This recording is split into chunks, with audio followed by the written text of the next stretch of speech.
Very least, the weather's cleared up. And ironically, the weather's also cleared up in my place too. Anyway, hey everybody, Drink Mark here, and welcome to part 20 of Let's Play Pyre. Last we left off, we defeated, I think it was the Chastity, and we let Panther Thane escape, and we go free. We only have a few more rights left before the next liberation right, and after that, we only have maybe... This is the fourth. I mean, this is technically that was the fourth right. We have 3 more cycles left to go. Now, we're going to be going on ahead, but first, a black wagon. Alright, Tariq. After the liberation of Panther, you find the little minstrel back in the wagon, looking as though no such thing had just occurred this night. You think he seems to his head as you approach. Looks at his house. Some words of congratulations are in order for this evening, I should think, Peter. And so, congratulations on prevailing in the liberation right.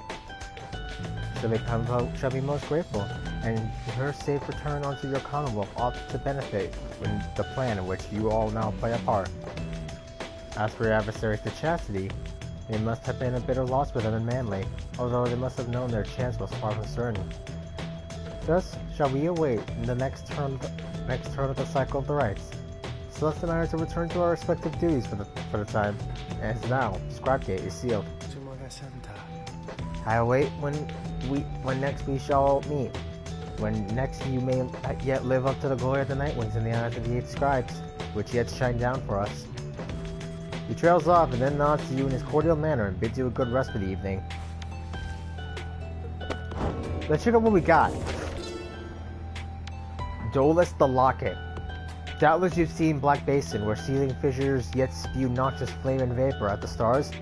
Then you have seen the remnants of the wrath of Dolus, also called the Locket.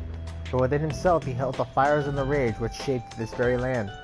The Ash Titan. He did threaten to devour us as we delved deeper into the reaches of the downside, till we at last outsmarted him. Quenched his flames we did, when we lured an auspicious storm his way. And so, with the Ash Titan has fled, the sopping coward. We can see his handiwork remains. The blackened cracks forever shall bespeak the dangers which he posed. On the Commonwealth. On Worth. The fallen Empire of Sar was ruled according to an ancient bloodline thought to be infallible. Our society shall instead be by those who earn the privilege. We the 8 cannot bear the burden of determining your worth. It shall be determined by your peers and by you yourself. We shall provide a framing through the rights to put you to the test. Against yourselves, against your kin, against your adversaries. The downside cannot let us all go free, thus the freedom to the worthy. As the worthy, your true calling then begins. You return to a society which longs to learn the wisdom you have gained on your path. The worthy shall lead. And look what happened. Well, continue on our journey. There is no time now to return to the Moonlight Alcove as before, as the stars already urged you on. Everyone is ready to make haste for the Glade of Lu. Oh. That's good. Oh, let's check out this. The inverted fall of Solium roars into the sky. Somewhere beyond it lies the Commonwealth, beyond your vision and beyond your grasp. Your home is there, somewhere if I am not mistaken. Those who transcend the Shiver Pool are after a liberation right. The fall shall send them on their way. I suppose it would be unfair if we could simply fly. So I've just been not doing much, been playing games lately, checking out YouTube, that sort of thing. I found out that Sphinx and the Cursed Mummy on Gamefly is actually coming to Switch, so there's that. The hidden Glade of Lu is nigh impossible to find on foot, though there it lies below us, protected every now by the enchantment of Lu's Scholarian hundred mines. I understand the river was named for him after is rather famous in your Commonwealth. How did they not hit us? The mouth of that river Scholarian opens not very wide, not very far from here. The largest river on the other side, which cascades down eternally into the downside. Be gone to distant lands beneath our own, more suited to your kind. It was there that Limbless Arazek was defeated, turning the region mush and livable, at least for certain denizens. Although of course not everyone believes this. The Root Titan. Vanquished by Scribe Lu Scalarian. Arzak yet lives, a husk, a single foul seed, still rotting where one something mighty stood.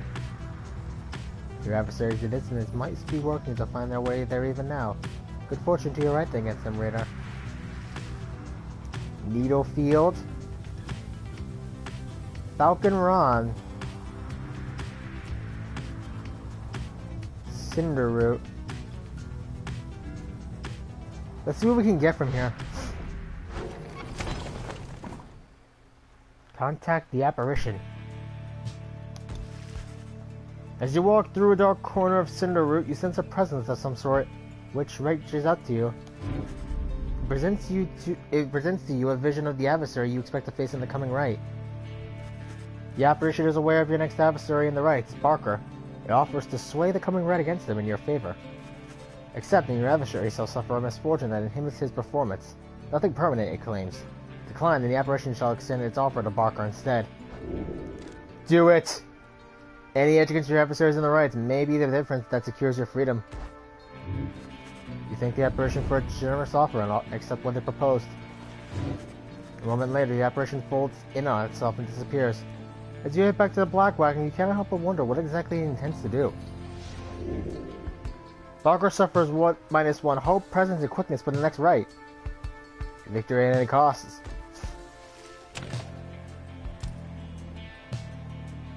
Let's go. I'm kind of curious then what the heck was going to happen. We probably would have suffered the same thing. Halt. Everyone, I beg you to please forgive my rudeness here. The Black Wagon is shuttered to a stop en route to the Glade of Lu. There is some commotion as the low minstrel mentions for everyone to be still. Someone is here, along our path ahead. He points into the distance. However, when you scan the horizon, everything is still. You see no sign of whoever the low minstrel referred to. Still, he indicates caution. Strange. I do not believe I was mistaken.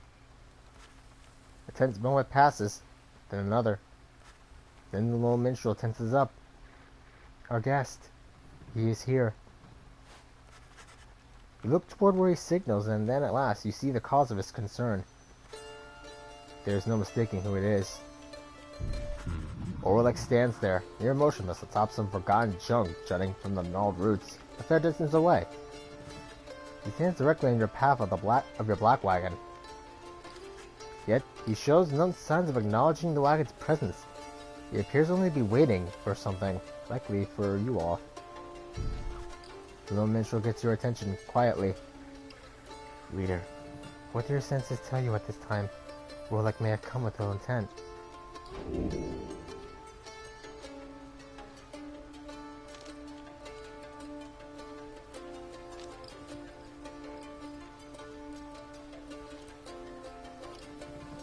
Maybe we can talk to him? There has to be a way to reason with Orlex and bridge differences between him and his former triumvirate. Perhaps he has come to negotiate? Perhaps you're correct. Let's try and make contact with him then as we proceed. You give the signal for the driver to start the wagon and head toward him.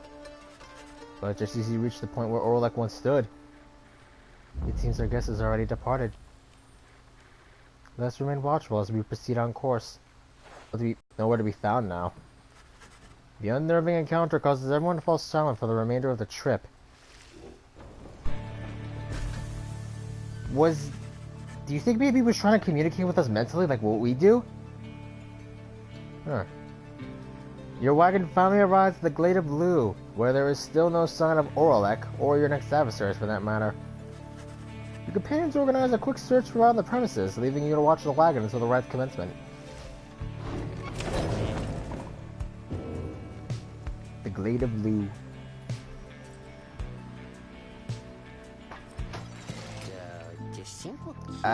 Guys, can't help but wondering whatever happened to that number with the wings. You know the one. I guess she was kind of pretty, maybe, I suppose. She's still around by any chance? Because, well, anyways. Oof. Typhon bottle. Huh. Flame leech. Dang, I don't have enough. And I'm not selling any of this either. Even though Gold's Bracer could show me a pretty good decent amount of cash. No. Not a lot of customers. No, just not a lot of customers today. Whoa! Something is wrong. Someone is here, alone with you. Hi? Orlek seems to be examining various objects in the wagon.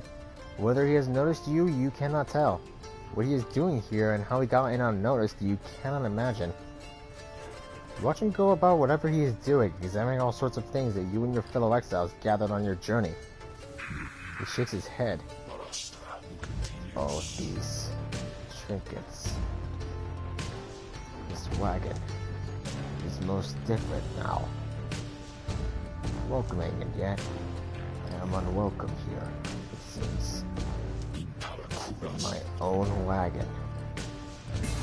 He directs his gaze at you, acknowledging your presence for the first time. You, a mere shadow. Tell me something. Who are you to them?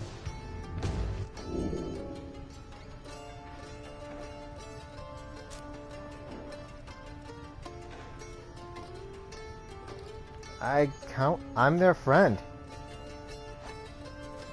You tell Orlek that you have traveled all across the downside with this group and count them as your trusted friends. It's a different group now than in his day. A friend, is it? Beware then. But the Nightwings do not always treat their friends with all due charity. Relay to them a message from me, Shadow. Tell them, I shall have my night. He strides past you toward the door, and then he turns to you again once more. I shall have my night. Then Orlek is gone. Okay. I am... Sandra! Dang it, nothing on her mind.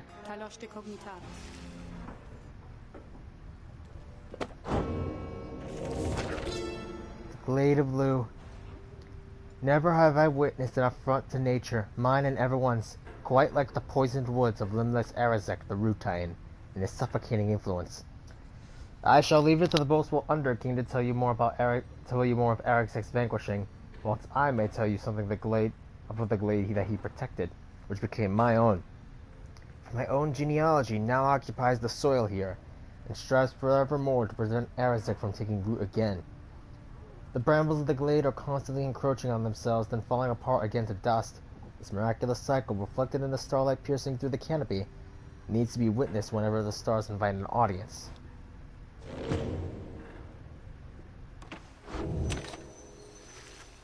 Several of your companions return as you exit the wagon. You explain what happened. However, none of them saw Orlek.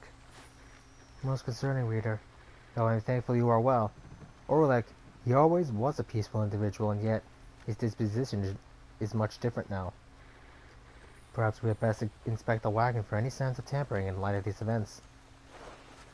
You and the others conduct an exhaustive search in and around the black wagon for any signs of objects missing or tampered with, as well as signs of damage or foul play. The search yields nothing. No one finds any sign that anything was moved or tampered with. Even the drive seemed calm. The incident leaves you questioning your own recollection of what happened. You try to clear your mind, for the rite is soon to commence.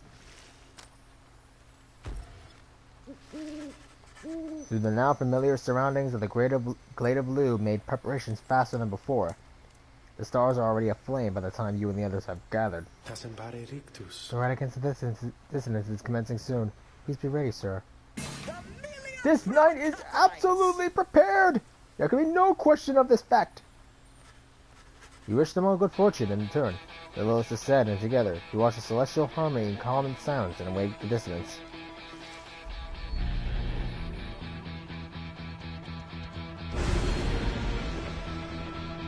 Hello, this is new. The Tattered Mantle. After your adversaries grasp the orb, their auras shall slowly shrink rather than vanish. The Tattered Mantle. Star of the Imp Titan. That's an imp?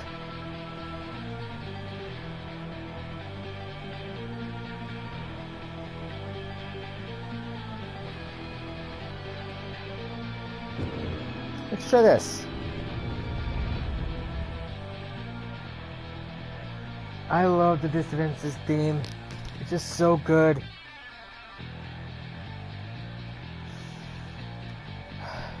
Oh, like it's a freaking ghost. Ah, the infamous Reader returns. Oh, great. Along with his remaining retinue of miscreants. F off. You managed recently to rid yourself of yet another one. Your adversaries, the Dissidents. As with you, they must be very desperate for their freedom. Shit, there's Limitless Arazek. They shall not make it any easier from here. We noticed.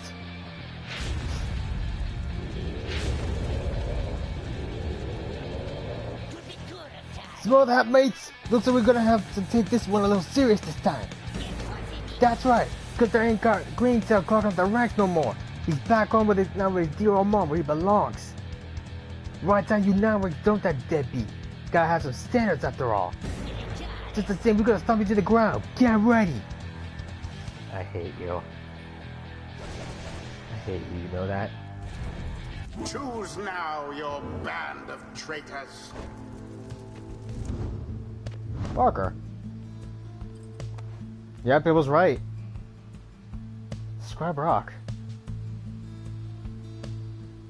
Anarchy. He did what he did to undermine common respect for our country. Indecency. He violated one of the most Commonwealth's most sacred landmarks. And Hunter. The wildlands of the east of the Commonwealth were lucrative for the quick and the bold.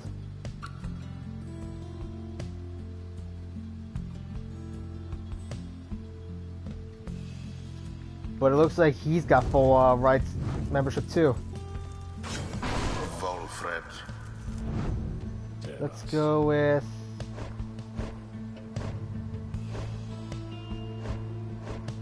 Okay.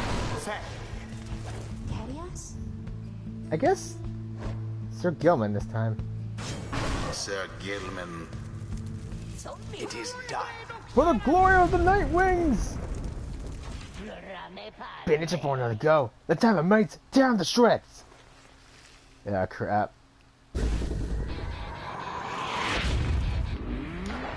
Now begin. Ah.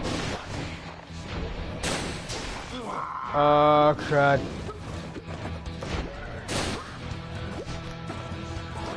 Yes! The Night Wings are the first to strike.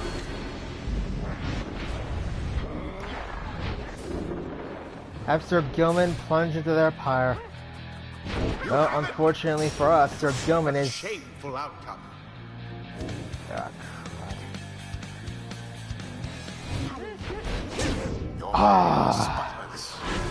Hey. A show of strength from the Night Wings' opponents. Splendid! Headlong goes Sir Gilman into flame. Best not get overconfident, Night Wings. Now to flame. Splendid! Yes. Nice.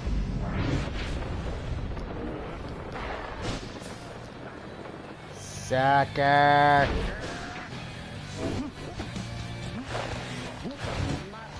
Be gone, you lot. Oh, come on. I was close that time. Why is he... Alas. You really gonna make us work for it this time, is that right, mates? Well, then we got work cut out for us. Yes, you do. Ooh. Beauteous. Yes, it was.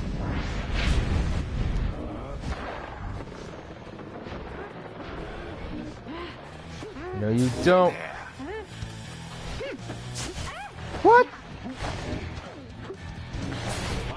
Nope.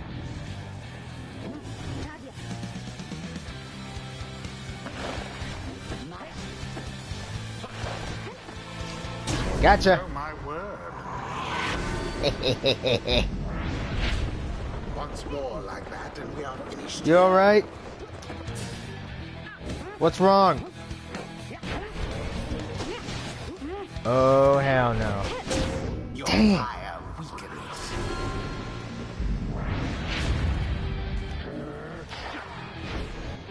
Oh. Whoa. Now then, And and it is we win. done. Fine, yes, the Nightwings did prevail. May their next adversaries fare a little better. I hate you, Brighton. I hate you. The right is complete. Ugh. What happened back there, mates? I'll have your hides for this. Bask now in the wisdom of the scribes. Bask. Bask, I say. Nice. We almost got Volfred up. You may go now at your earliest convenience. Dismissive, aren't we? Mount Aladiel is the northernmost region of the downside, on whose highest peak resides the temple built in honor of the scribes. Well, that was a fast episode.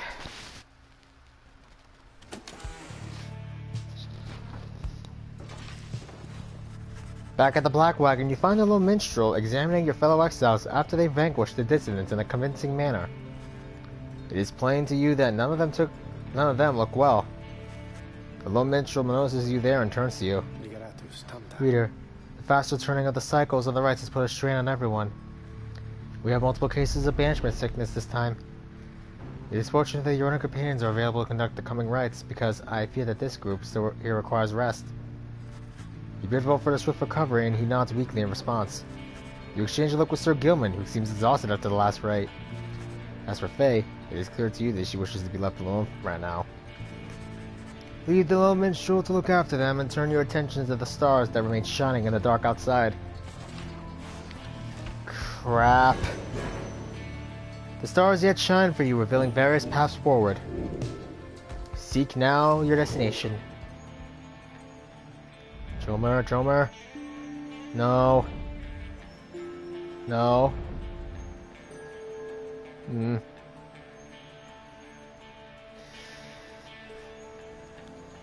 Well, we can't go with Faye.